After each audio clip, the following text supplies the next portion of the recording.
Oh, finally, time to head back home to Potomac after being a messy producer for 7 days in Thailand. Oh, I can't wait to see my three daughters, and I can't wait to see Robin too. I wonder if she'll be back for season 8. Anyway, let me relax. Hey everybody, welcome to my channel. I am Rafael and I am here to review season 3, episode 7 and the finale of the Real Housewives Who Got Their Bottles Stolen from the Salt Lake City Housewives Ultimate Girls Trip Thailand. We start the last and final episode of the season with Gisela and Whitney in the pool discussing what happened the night before. Giselle is questioning her on why was Heather not dancing on the pool with them. Is it a Mormon thing? And the second that she asked that, I was wondering, how would Giselle and Mary Cosby from the Salt Lake City Housewives, how would they interact with each other? I don't think I have yet to see that happen. It could go either way, honestly, and I can already picture it. I could picture Giselle looking at Mary like, so Mary, I heard that you were sleeping around with your grandfather. How does that work?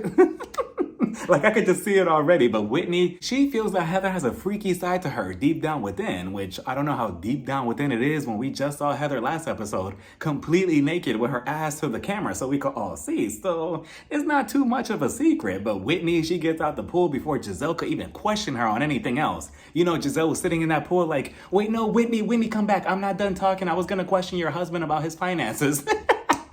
But then Pepsi, he comes out to give Giselle some breakfast. You would think that she would just enjoy the last day of vacation, take the breakfast, eat it by the pool with the beautiful scenery. Wrong, because Giselle, she takes out her trusty shovel and she starts digging up old stuff again. She tells Pepsi, I feel like people have forgotten about my missing tequila bottle, the Casa Azul bottle. And I'm like, Giselle, you are not serious with this. Like, you're still dragging this out. I thought we kind of put this to rest the last episode. Why are we still talking about this? I'm pretty sure that you have a flight to catch in 12 hours. And this is how you want to spend your last day in Thailand? By looking around for a missing bottle that's not so missing. And you know Pepsi was regretting ever coming outside and attempting to be nice to Giselle. He's probably standing there as she's going on about this, just thinking, oh man, I should have just stayed inside and mind my business. You see what happens when you try to be a good concierge? Portia would have never done this to you. So Giselle tells him, I actually printed out a picture of the bottle. And I'm like, Giselle, you really, no, like you seriously, no, like you really need to get a hobby. You could have been taking a selfie by the pool, painting your toenails. At this point, call Jamal to see if maybe you two could get back together because you have way too much free time on your hands in a whole different country. Pepsi's looking at her like, okay, what do you want me to do with this? Giselle, she wants to surprise everybody with it at the dinner that they're about to go to. But she wants to make this whole picture thing into a big PowerPoint presentation so they could all be shocked. But she's telling Pepsi, don't tell anybody. It's going to be our secret. Pepsi's looking at her like, when are you leaving the villa again? So they finally get this dinner on the go, surprisingly, already. In one van, we have Whitney, Heather, and Candace talking about the friendships that they've made on this trip. Candace is telling Whitney, I really appreciate you, and I feel like I bonded with you the most. I just love you. I feel like I connect with you, and I feel like you're the next queen of the Real Housewives of Salt Lake City. All while Heather is sitting there in the back seat just listening like, all right then, I guess it's fuck me then. And Heather, you're much better than I am because if I was there listening to this conversation happening as if I'm a ghost, oh no, absolutely not. I would have been petty. I would have been like, oh really? Whitney's your favorite? Really, Candace? Oh, okay, it's funny because on the Real Housewives of Potomac, Giselle and Robin, they're my favorites. Yep. Meanwhile, in the other van, we have Portia, Giselle, Alexia, and Marisol. Alexia says that if Miami had been casted correctly from the beginning, they would have never been put on pause. And I kind of agree with that because their current cast is good. I feel like the only cast members from the past that could still work currently would be Joanna and Leah Black. So then she starts playing victim again and she tells them, this past season 5 was really rough for me, bro. It's just... Toda la gente quería pelear conmigo, and I just really didn't like that my own best friend, my own best bro right here at Marisol, ni me podía defender en una pelea. Todas me estaban gritando, and I didn't even do anything, bro, and I just don't understand. And I'm like, Alexia, again, for anybody who hasn't watched The Real Housewives of Miami, don't let this version of Alexia fool you. She is nothing like this. She is nothing of the sorts. on her show. Here, for some reason, she's very mellow, relaxed. She's all about good vibes and having fun. Absolutely not. Not on her show. Over there, her mouth is completely reckless. And now she wants Marisol to fight her battles. Oh, she's never there for me. She doesn't have my back. Blah, blah, blah. She basically wants Marisol to be her minion because she can't really defend herself currently. And she never takes accountability for anything on her show either. But again, you have to tune in to watch. They get to the restaurant and they're amazed by the pond outside that looks really pretty. It has this boardwalk / runway attached to it that if you walk it, you get a better glimpse of the pond itself. So Portia, she pulls out her phone and she tells them, wait a minute, guys, hold on. I want to take a video of us walking the runway like models. So they line up and one by one, they're all walking. Pepsi's recording and everything. It was a cute little video, right? So then at the end, Portia, she takes her phone back and she's looking through it like, wait a minute, I don't think it was recording. But then she says that she was just kidding. But I mean, I don't know. Knowing Portia, there's no video. She definitely forgot. So they're sitting down, getting ready to eat. They order drinks, whatever. Giselle couldn't even wait till the appetizers came out before she pulled her stunt. She tells Pepsi, go get the stuff. I'm ready. Okay, everybody, we're about to play a game, okay? So everybody's excited, like, oh, we're about to play a game. What kind of game? I don't know if anybody heard Whitney say it underneath her breath. She said, wait a minute, a Giselle type of game or what kind of game? And then next thing you know, Pepsi, you see poor Pepsi breaking his back. He's pulling out like a poster thing, like he's rolling it out on wheels and everything. Like it's a whole high school project, right? Giselle has the nerve to have this huge poster of the tequila bottle, the Casa Azul. And she has a pointer on top of that too. She was just like, okay, so everybody, her pointer in hand. I have this right here, this tequila bottle. I'm still looking for it. And we're about to play court. So court is in session. And I'm like, Giselle, first of all, if I was at the table, I would have been like, Giselle, fuck you and this poster. Can I get another drink? Like, absolutely. You know what? At this point, just book my flight in the next hour. I don't even have to spend another day here with her.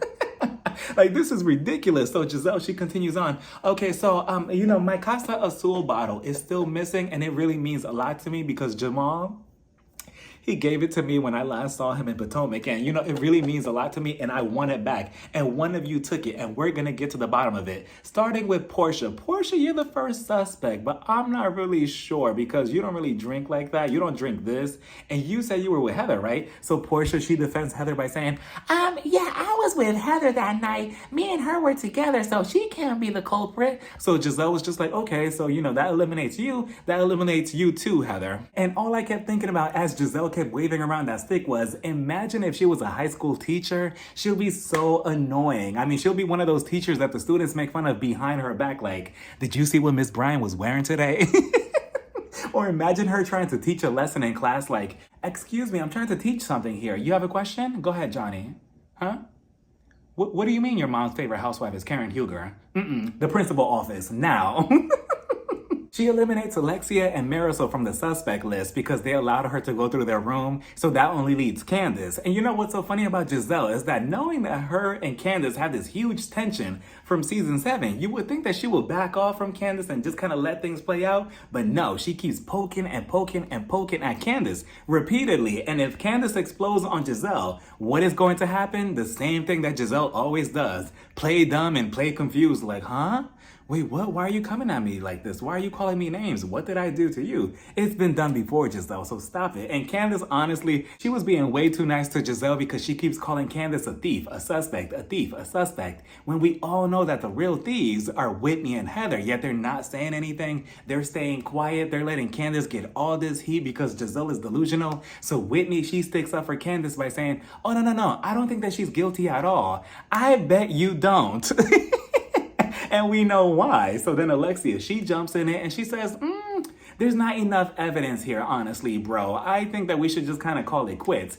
But that doesn't mean that I don't think that she's guilty. And I'm like, wow, Alexia, like, what did Candace do to you? But then again, she's also the Miami version of Giselle. So what do we expect? So then Portia, she also jumps in it and she says, wait a minute. I feel like this should kind of just be thrown out because we don't have enough evidence. But at the same time, I'm not gonna say that Candace is not guilty because she's acting really suspicious. I'm like, wow, another one up Giselle's ass. And Giselle, she's loving it. So of course, Candace pulls a oldie but a goodie in her confessional by saying, you know what, your mom's a suspect. But in person, she starts crying. She starts telling Giselle, you know what, our friendship is over because friends don't accuse other friends of stealing things. And again, the whole Chris situation gets brought up, but we already know how that ends up at the reunion. Giselle says that she was not trying to imply that he assaulted her or did anything to her, even though that's what she was alluding to with her words. Candace was like, you were trying to ruin his reputation. Our friendship is done. Whatever. Portia, she jumps in and says, wait, no. Friendships should not be ending over this, over accusations like this. Like, we could get past this. And it's so funny because Portia, you act as if you weren't in the same situation being accused of things like this with you, Phaedra, the Candy, that whole situation. But now all of a sudden you want to accuse somebody else of being guilty. So then Marisol wants to give her 2 cocktails in the conversation by saying, oh, well, me and my mom, we have this coffee bean line and we have one last package and I brought it with me to Thailand and now I can't find it. I don't know who took it. I'm in the same situation as Giselle. And I'm not sure if she was alluding to Candace stealing her dusty coffee. Is that what you were trying to say, Marisol? But then Alexia, we start seeing more cracks in their friendship because Alexia tells Marisol, de verdad yo no sé de qué está hablando. Yo no he visto un café aquí en el cuarto. Café con pan, café con leche. I have not seen that. You have not brought a package of coffee to Thailand with us. I don't know what you're talking about. Marisol didn't like that she was being cut off, so she tells her, Alexia, por favor, déjeme hablar. Alexia, don't do this to me. I'm so glad that Juan Dixon is not here right now. Alexia was not going to allow her to speak to her like that, but she was in mid-bite. She was eating something, so she covered her mouth before she replied. So at least she has some manners. She tells Marisol, you know what? You're really up. This tastes good. Can you pass me the ketchup? Give me a straw too. You know what, Marisol? Right now te está actuando como Candace. Now, if I was Candace, I would have been like, now wait a minute, bitch. I heard my name in Spanish. Because she compared Marisol to Candace like, oh, right now you're acting like Candace. Cut it out. But before anything could escalate, the producers of Peacock, they pushed Pepsi out like, okay. Go break this fight up. We already have enough footage for the season finale episode. So Pepsi, he pops up, he tells everybody, okay, we have to head back home because we have one last event later on tonight that we have to get ready for. But we have some good news, specifically for you, Giselle. We have a stylist coming home to style everybody together in these nice dresses. So they all head back to the villa. They're all getting styled. And for the most part, everybody looked nice. Candace, she had my favorite look. Portia, she's in her room. So Pepsi, he gives her a visit, but he has a crown in his hand and he gives it to Portia. And Portia's looking at it like, oh my God, I can't believe this. Does that mean that I'm the new queen of Phuket? Pepsi's like, yeah, you're the new queen. So she starts celebrating. She starts telling him, oh my God, I can't believe this. Wow, I'm better than all these bitches. And I mean, I don't know who died and made Portia Williams the queen. I mean, maybe the queen of stealing other people's men. But not the queen of Phuket. I mean, not as long as I'm still on this trip. She's not the queen of anything. Like the second I would have seen Portia walk out with that crown, I would have nonchalantly be like, oops, oh, I'm so sorry, Portia. I knocked that off your head. Oh, give me 1 second. Hold on. Time to put it on a real bad bitch's head. But, she's the queen of Phuket, so whatever. Pepsi obviously loves her. We all love Portia. So they all get in the Sprinter vans and speaking of Leah. Leah, she's magically made her way back onto the show. I completely forgot about Leah until this point when they got back to the villa. And Candace was like, oh, Leah's back. Leah's okay. And I'm like, who's Leah? She was diagnosed with some type of viral infection, but since it's the last night in Thailand, she's trying to push herself to the very last dinner. So they get in the vans. In one van, we have Whitney, Heather, Candace, and Leah. They were having a really good time because Heather, she tells Candace, I want to listen to your song Drive Back. So we had to hear it for the 100th time. But this time they had choreography. So we started off with, you must think I'm playing. Reverse the conversation. Boy, you make me drive back, even when I have an attitude. Now, right, and spin your arms. You make me wanna drive back. Now, left, take a dip and a dip. Like they were having such a good time. I loved it. And then meanwhile, in the other van, It was all chaos, of course. Giselle tells Alexia, I want to discuss something that you said earlier about Marisol not really having your back. What does that mean? And I'm like, Giselle, seriously? Like, you're heading to your very last dinner, your very last night in Thailand, your very last event, and she refuses to get off the production train. Like, she just wants to produce every single second. Like, it's okay if we have some fun. But Alexia, I'm looking at her like, is she gonna take the bait? Is she gonna take the bait? And what does she do? She takes the bait. I just don't like that my bro Marisol never has my back in anything. It's always me versus everybody else in Miami. Y ya estoy harta de esto, ya estoy cansada. Siempre lo mismo, especially con esa puta. Adriana siempre quiere pelear conmigo y ya estoy harta de eso, ya no quiero pelear. Y Marisol, she never has my back with nothing, bro, and I'm sick of it. Like, it's always cocky, cocky, cocky. That's enough. Marisol, she's sitting there like, what did I do to you? Marisol is not the type to just agree with you just to please you. At least not yet. You know, we'll get to that part soon. But Alexia, she tells Marisol, oh, Marisol, whatever. Just be quiet. I think that she said, your brain is fried or something like that. Regardless, it was disrespectful. And Marisol, that would have been a perfect time to use your cocky drink or your cocky cup and just, you know, pop. They arrive at the final destination for their last dinner. And as they're sitting around the table, Whitney, she wants to talk about her experience on getting high the night before with Candace and eating the KFC chicken. Alexia, all of a sudden, a cockroach went up her ass because she wanted to start something with Whitney. She looks over at Whitney like, okay, so Whitney, you know, I get that your experience. I'm liberal. By the way, I am liberal. Yes, I'm liberal. But I want to talk about how you're so willingly talking about how you're smoking weed and getting high. And, you know, I am liberal. But, you know, it's just so interesting because don't you have kids that watch you on this show? I'm liberal, by the way. And I'm like, Alexia, like, first of all, who are you to judge with your scandalous ass life?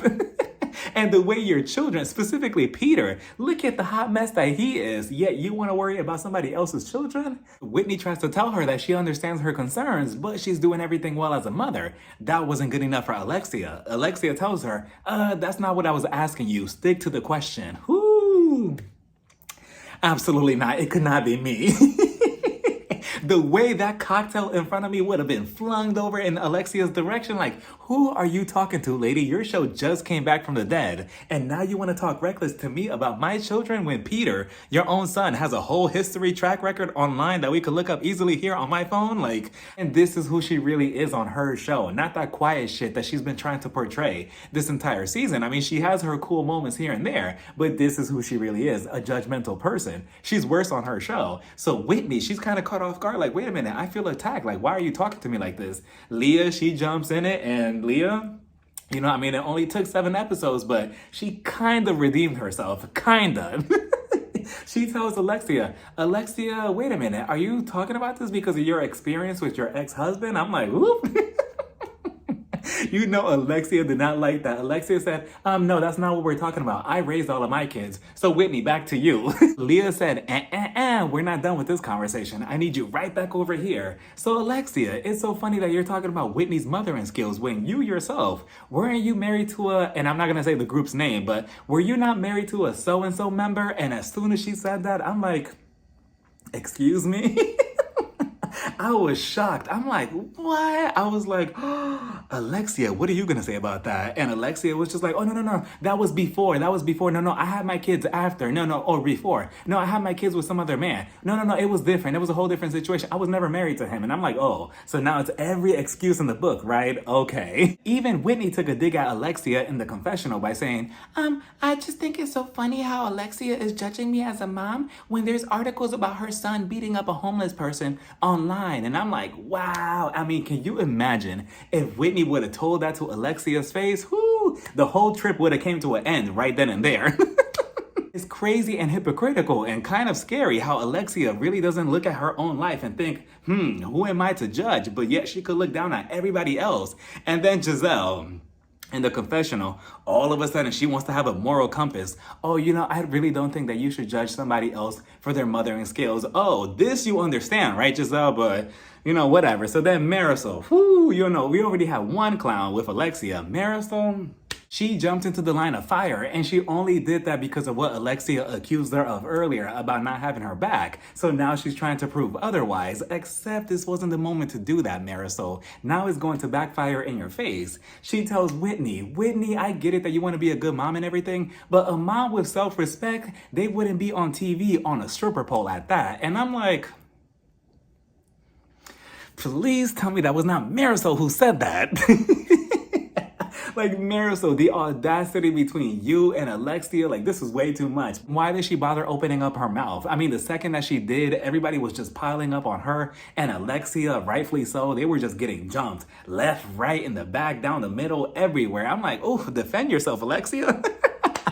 Like, it was just crazy. Candace was like, it's funny coming from you, Marisol, because people could say the same thing about you. You could sit on TV all day 24/7, drinking 24/7. Isn't that also a bad example? And I'm like, ooh, it is. Marisol was just like, oh, no, I'm not talking about that. I'm just talking about the kids. I'm worried about the kids, of course. Like any other idiot nowadays, it's always about the kids. When that's really not what they care about. They're just using that as a shield to be judgmental to somebody else. So I'm glad that everybody stuck up for Whitney and Marisol, a complete joke. Alexia, a bigger joke, especially seeing her behavior and her mouth this past season of her show on season 5. You think that your kids are really going to look at the TV and be like, oh, wow, mom is such a role model. No. Pepsi shows up with a brand new bottle of Casa Azul tequila, the same bottle that Giselle was going crazy over these past 2-3 episodes, looking everywhere for it. And I agree with Candace, like, why are we rewarding bad behavior? We saw how Giselle treated the production team, the camera crew, Pepsi making him cry, the cast interrogating everybody, Candace specifically, yet now we're rewarding her with a brand new bottle. Why? It's the same thing with her over at Bravo with the Real Housewives of Potomac. She could say and do whatever she wants about anybody else and make up any type of lie, no matter how damaging, yet nobody's ever gonna tell her, Giselle, you need to stop doing this. Like, it's just a constant pattern. But Pepsi, his last activity for the group is that they have to get this bouquet of flowers on top of their head. They have to pray for something and then put it into the pond and watch it as it drifts away. So he pulls out Giselle and Candace. Candace, she wishes for healing within this group, and then she kind of lost me again when she said, some people on this trip have been bullied, and I'm like, okay, we need to wrap this trip up now. Like, Candace, please stop with the bullying thing. And Giselle, I forgot what she prayed for. Portia, she prayed. They all prayed. Leah, her prayer was basically a F-U to everybody. She said, I really don't fuck with these bitches. I'm not going to fuck with any of them after this show. I barely fuck with them right now. But, it was still a nice trip. I'm like, well, damn, Leah. Way to go out on a negative aspect. And then, what's her name? Marisol and Alexia came out. Alexia, she had me for a minute because she said, I really, really thought that I came onto this trip with my best friend, but I actually realized I did come with my best friend. I'm like, oof.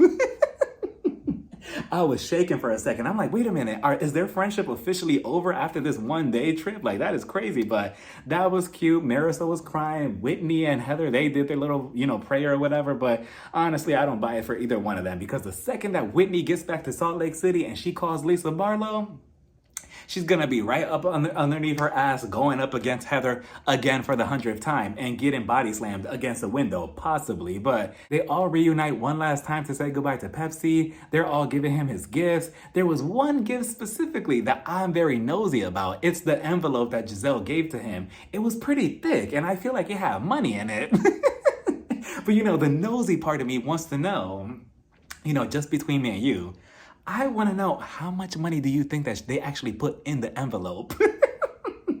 I feel like if I had to guess between all of them, I feel like maybe $5,000, maybe $2,000, but I feel like at most $5,000. What do you all think? Or maybe it's probably not even money. Maybe it's just a nice little birthday card or something. Who knows? But regardless, they all said their goodbyes. That was pretty bittersweet. That was really sad. I'm like, aw, it's really all over. So they're all leaving one by one. They're all leaving in the Sprinter van. But of course, Giselle, she gets one last confessional. she asked the producer, so wait, you really didn't go over the footage? Like, where is my actual tequila bottle? Where is it? The producers are like, yeah, we already searched everywhere. We have no footage. I'm sorry. And Giselle, she's just looking there stuck. And then what do we see? We see, what's her name? Candace and Leah in the confessional. They have the actual tequila bottle, but I'm not sure if this is the brand new one that Pepsi got for Giselle or the old one that she was actually looking for, because then we get another scene with Whitney and Heather right before they went out to dinner the night before. And then Whitney tells Heather, oh, you want to take a shot out of Giselle's tequila bottle? And come to find out that they actually found the tequila bottle outside in one of the outside showers on the floor, and they hid it. And what did I say in one of my reviews? I knew it was Whitney. I knew it was her. She was so suspicious when she got off the van 2 episodes ago, and she said, oh, I need to run inside really quickly for an emergency. It was to hide the bottle. It was all her the entire time. And, I guess they gave the bottle to Leah, and Leah gave it to Candace. Now, do I feel bad? No. I mean, why not? Giselle causes hell in everybody else's life. It's time that somebody else does the same thing to her. So that was the season and that was the trip. And even though this cast had its ups and lows every other episode, I feel like it was a very interesting dynamic. It was very fun to watch them all. I wish that Giselle wouldn't have overproduced every other episode. Like, I wish that we would have seen a different side from her, especially being around other women from different cities. We would have seen a more, laid back Giselle, but she was just in producer and TV mode, and that's the only, negative aspect to it. But for the most part, again, I had fun watching this entire season. I'm gonna miss this entire cast. Yeah, all of them. I guess even Leah. And speaking of trips, I'm actually going on my first ever cruise in a couple of days, so I'm very excited about that. And one last thing. So my birthday's on April 20th. I posted a birthday post, and I just want to say thank you so very much for all the birthday wishes, the birthday love, the birthday comments, the birthday messages, the birthday, everything. Like, I really appreciate that. It's crazy. I turned 30, and it's so surreal to me because it feels that just yesterday I turned 18, 19, 20, 21, and those were all big moments in my life. And now here a decade later, I'm turning 30, and it's so crazy, and it's so cliche, but it really does show me how, time really does fly. 1 second you're here, the next second you're there, and overall, I can say that I'm very grateful that I managed to keep it pushing in life and that I'm still here. So for that, I'm forever grateful. So again, thank you so much for all the love, and we'll talk soon, okay? So bye. Mwah.